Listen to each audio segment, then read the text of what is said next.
Hello and welcome to C sharp deep dive. इस video series में हम बात करते हैं सी शार्प के कुछ एडवांस टॉपिक्स के बारे में और आज का टॉपिक है डिपेंडेंसी इंजेक्शन।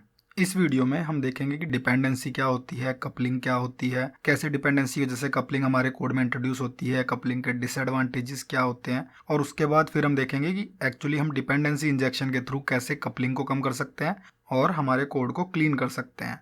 हम ये भी देखेंगे कि एक क्लास में डिपेंडेंसी इंजेक्ट करने के डिफरेंट डिफरेंट वेज क्या होते हैं और फाइनली हम देखेंगे कि कंटेनर क्लासेस क्या होती हैं और कैसे हम ऑटोफैक्ट फ्रेमवर्क का यूज़ करके एक कंटेनर क्लास के थ्रू हमारी डिपेंडेंसी ऑटोमेटिकली इंजेक्ट कर देते हैं, जिससे कि हमें बार बार सेम कोड नहीं लिखना पड़ता। तो सबसे पहले डिस्कस करते हैं कि डिपेंडेंसी क्या होती है।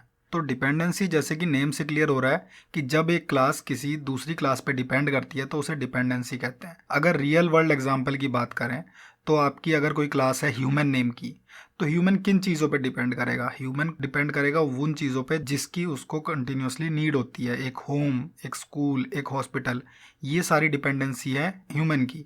ह्यूमन को एक होम चाहिए रहने के लिए, स्कूल चाहिए एजुकेशन के लिए, हॉस्पिटल चाहिए खुद के ट्रीटमेंट के लिए अगर उससे कुछ इश्यूज होते हैं तो एक ह्यूमन इन चीज़ों पे डिपेंड करता है, उन्हें इन चीज़ों की ज़रूरत पड़ती है। सिमिलरली कोड में अगर मैं कोई क्लास बनाता हूँ तो ज़रूरी नहीं है कि वो सारा का सारा काम खुद करे। पॉसिबल है कि वो क्लास दूसरी क्लासेस पे डिपेंड करती हो अपने कुछ कोड को एग्जीक्यूट करने के लिए, उन क्लासेस के मेथड्स को यूज़ करती हो, उन क्लासेस का ऑब्जेक्ट क्रिएट करती हो, वो सारी उस पर डिपेंडेंसी बनाते हैं। तो जब भी एक क्लास दूसरी क्लास पर डिपेंड होती है तो उससे हमारे कोड में कपलिंग इंट्रोड्यूस होती है।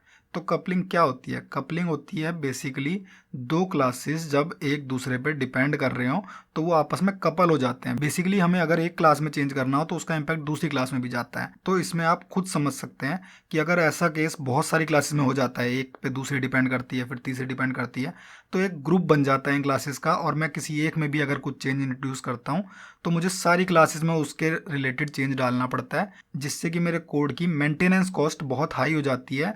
तो बेसिकली आप एक छोटा सा चेंज लाना चाहते हो और आपको उसके लिए 10 क्लासेस में चेंज करना पड़ रहा है। ये सबसे बड़ा डिसएडवांटेज होता है कपलिंग का। तो इसी के लिए हम डिपेंडेंसी इंजेक्शन यूज़ करते हैं। तो डिपेंडेंसी इंजेक्शन कोई फ्रेमवर्क नहीं है। डिपेंडेंसी इंजेक्शन एक तरीके का डिज़ाइन पैटर्न है, ये एक कोडिंग पैटर्न है जिसका यूज़ करके हम कपलिंग कम करते हैं। हम ये देखते हैं कि एक क्लास दूसरी क्लास पे डिपेंड करती है तो इसका मतलब ये नहीं है कि उनकी कपलिंग हाई हो जाए। हमें कपलिंग मिनिमाइज़ करने के लिए इसको यूज़ करते हैं। तो अभी जो हमने ह्यूमन का एग्जांपल दिया, हम उसका एक कोड एग्जांपल देखते हैं जिससे ये चीज़ आपको बेटर क्लियर होगी कि कपलिंग और डिपेंडेंसी क्या होती है और कैसे डिपेंडेंसी इंजेक्शन का यूज़ करके हम अपना कोड मेंटेनेबल बनाते हैं, उसमें कपलिंग कम कर सकते हैं। तो यहाँ पर मेरे पास एक कंसोल एप्लीकेशन है। इस कंसोल एप्लीकेशन में मैंने कुछ क्लासेस बना रखी हैं जो कि यहाँ मॉडल्स के फोल्डर में है।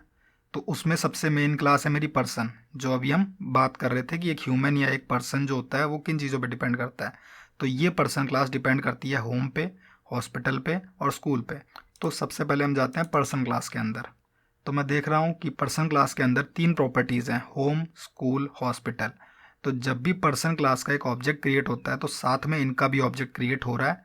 और पर्सन क्लास के अंदर ये 3 मेथड्स हैं जो होम, स्कूल और हॉस्पिटल, इन तीनों को यूज़ करते हैं। तो बेसिकली इन तीनों में से किसी भी क्लास में कुछ चेंज आता है, मैं इनके मेथड्स जैसे कि प्रोवाइड, शेल्टर, टीच या क्योर, इनको चेंज करता हूँ तो उसका पॉसिबल है कि उसका इम्पैक्ट पर्सन क्लास पे भी आए।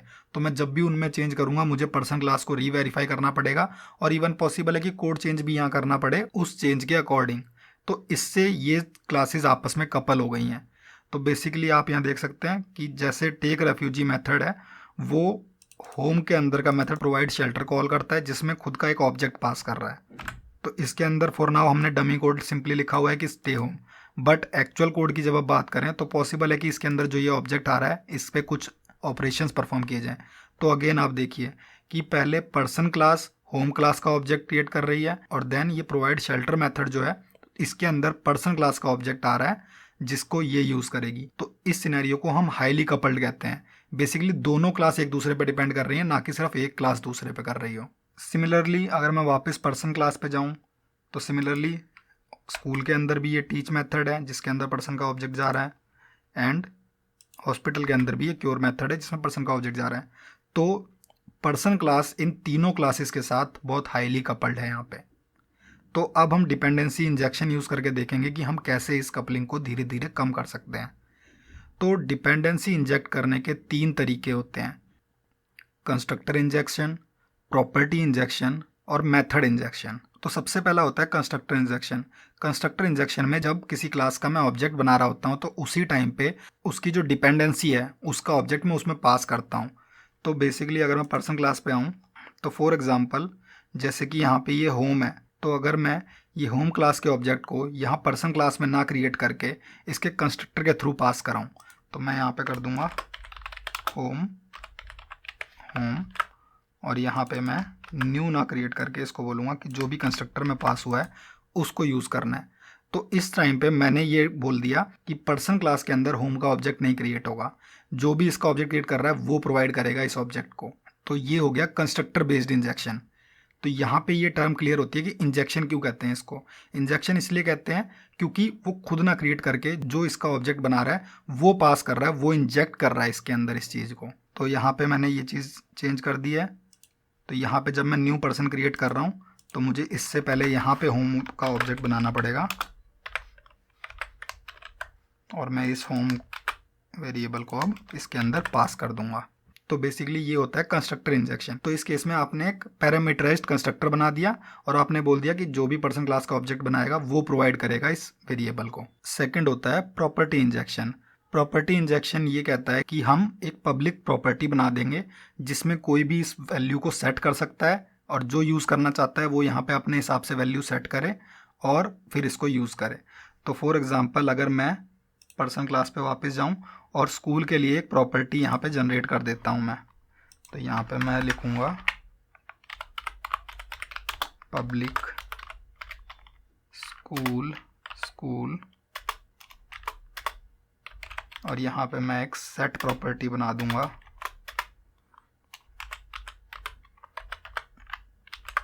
तो मैंने ये एक पब्लिक टाइप का वेरिएबल यहाँ पे बना दिया कि स्कूल को आप सेट कर सकते हो कहीं भी पब्लिकली और उसके बाद आप अपने हिसाब से स्टडी मेथड कॉल करोगे।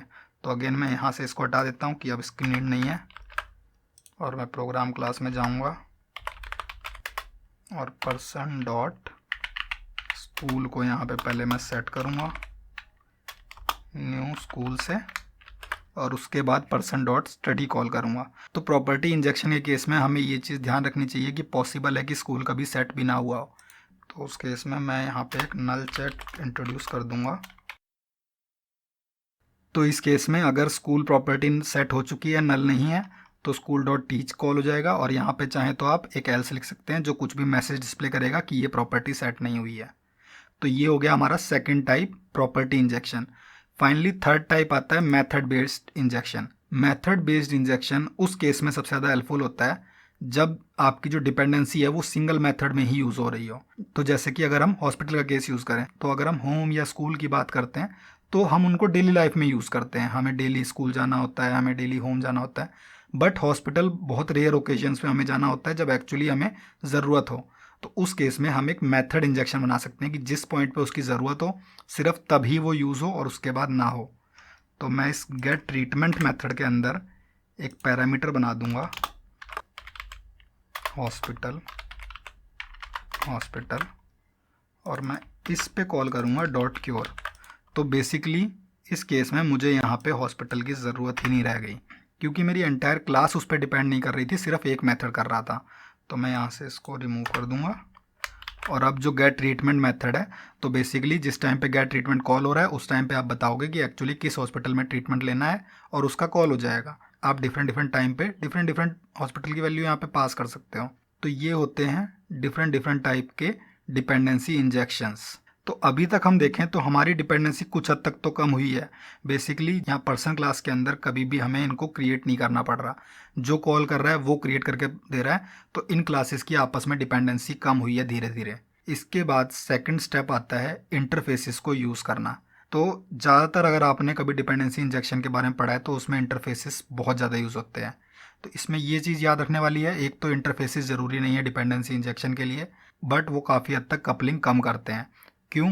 क्योंकि अभी भी अगर मैं चाहूँ तो स्कूल क्लास की जगह पे किसी दूसरी क्लास को नहीं यहाँ इंट्रोड्यूस कर सकता। तो फॉर एग्जांपल आप कभी स्कूल में एजुकेशन लेते हो या ट्यूशन में एजुकेशन भी ले सकते हो, आप कॉलेजेस में जाओगे, यूनिवर्सिटीज़ में पढ़ोगे, तो डिफरेंट टाइप के एजुकेशनल इंस्टीट्यूशन होते हैं।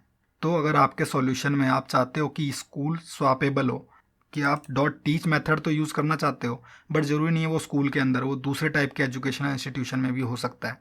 तो उस टाइम पे हम इंट्रोड्यूस करेंगे एक इंटरफेस।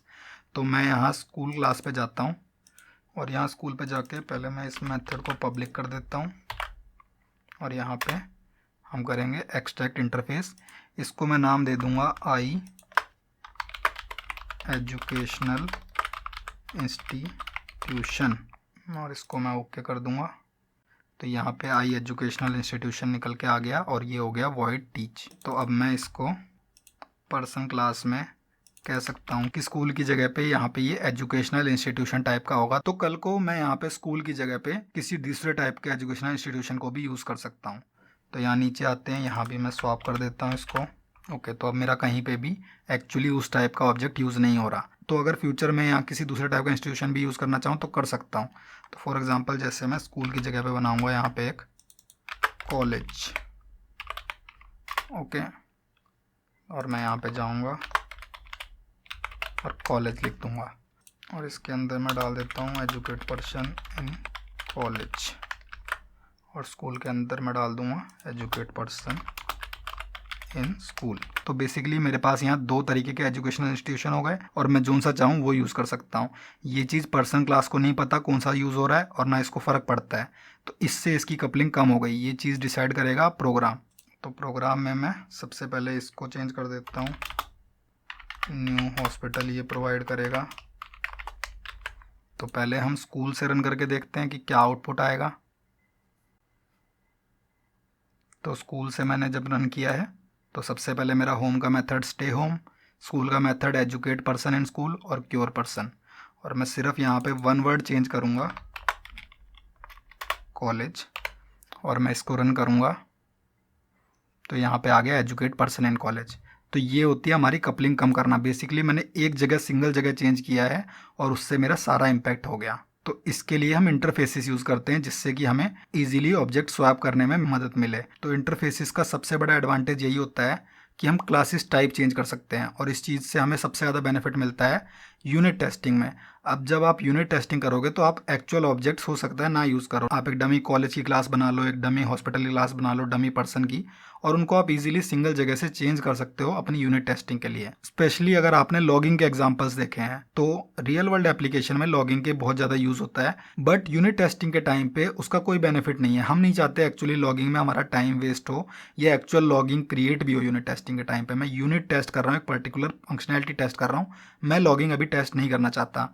तो मैं डमी लॉगिंग की क्लास बना लूँगा जो कुछ नहीं करती और उसको स्वैप कर दूंगा। इस तरीके से हम अपने कोड में डिपेंडेंसी इंजेक्शन डाल सकते हैं विदाउट यूजिंग एनी फ्रेमवर्क।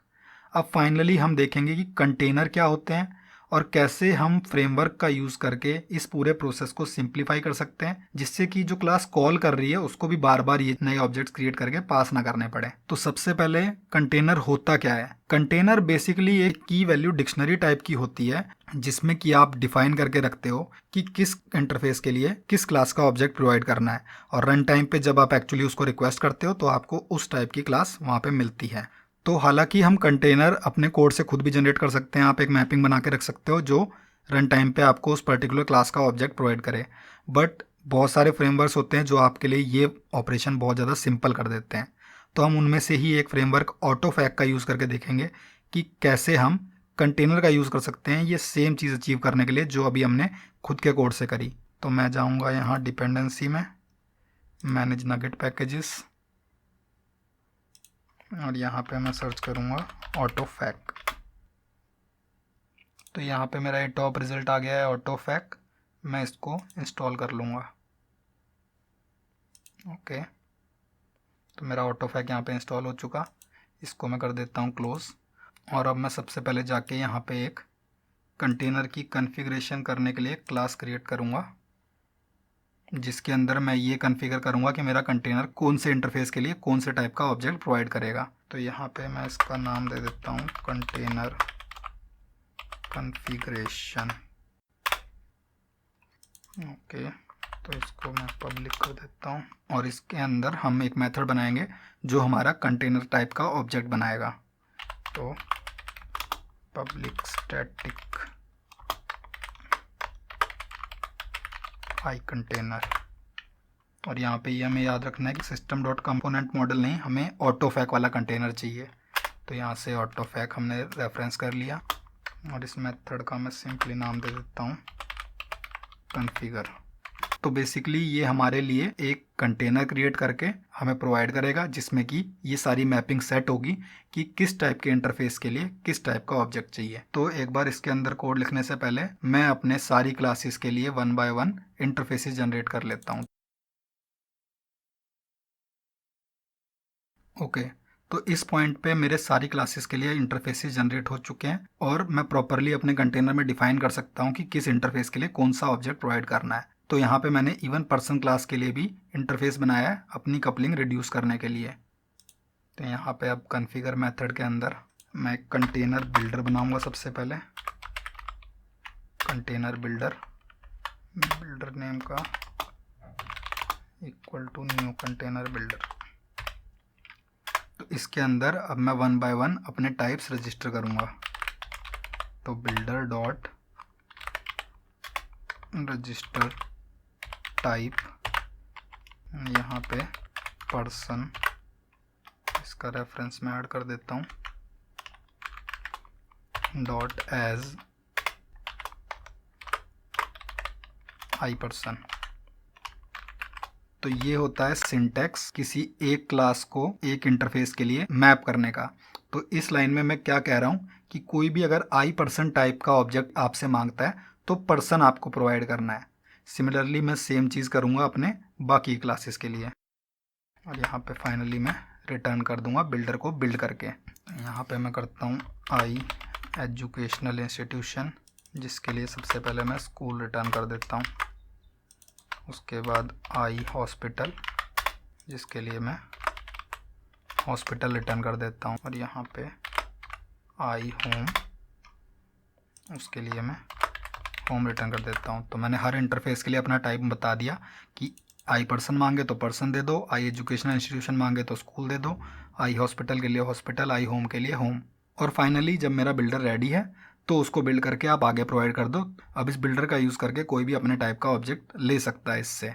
तो अब मैं वापस आ जाता हूँ अपने प्रोग्राम के अंदर और यहाँ पे मैंने ये सब जो राइट किया था पहले का, ये था ओल्ड वे, इसको मैंने कर दिया है कमेंट। अब मैं अपने कंटेनर का यूज़ करके सेम चीज़ परफॉर्म करूँगा जो पहले मैं बिना कंटेनर कर रहा था। तो सबसे पहले एक अपना कंटेनर का ऑब्जेक्ट हम लोड करेंगे।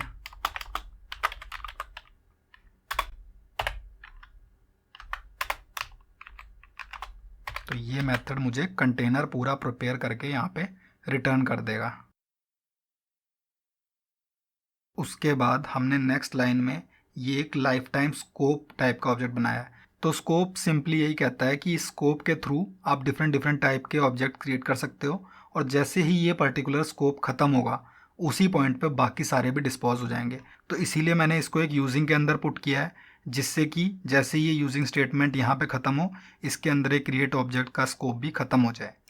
तो मैं इसके अंदर अपना पर्सन क्रिएट करूँगा। यहाँ पे I person equal to scope dot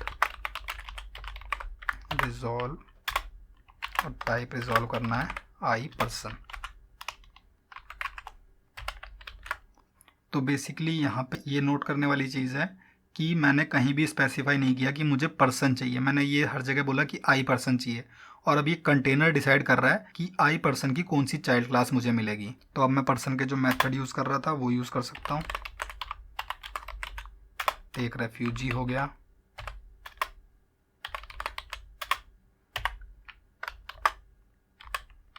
study हो गया और पर्सन डॉट गेट ट्रीटमेंट हो गया। तो टेक रेफ्यूजी में तो मुझे कुछ इशू नहीं है क्योंकि ये चीज़ ऑटोमेटिकली मेरा कंटेनर हैंडल करेगा कि इस पर्सन क्लास की जो भी डिपेंडेंसी है अब वो कंटेनर प्रोवाइड करेगा। बट स्टडी कॉल करने से पहले मुझे आई एजुकेशनल इंस्टीट्यूशन टाइप का एक ऑब्जेक्ट इसके अंदर सेट कराना पड़ेगा जिससे कि स्टडी कॉल हो सके। तो मैं पर्सन डॉट स्कूल में अगेन स्कोप से रिजॉल्व करा के स्कोप डॉट रिजॉल्व आई एजुकेशनल इंस्टीट्यूशन ये कर दूंगा। और सिमिलरली गेट ट्रीटमेंट में जब मुझे हॉस्पिटल पास करना है तो मैं अगेन सेम मेथड यहाँ पे यूज़ करूँगा, इस केस में आई हॉस्पिटल।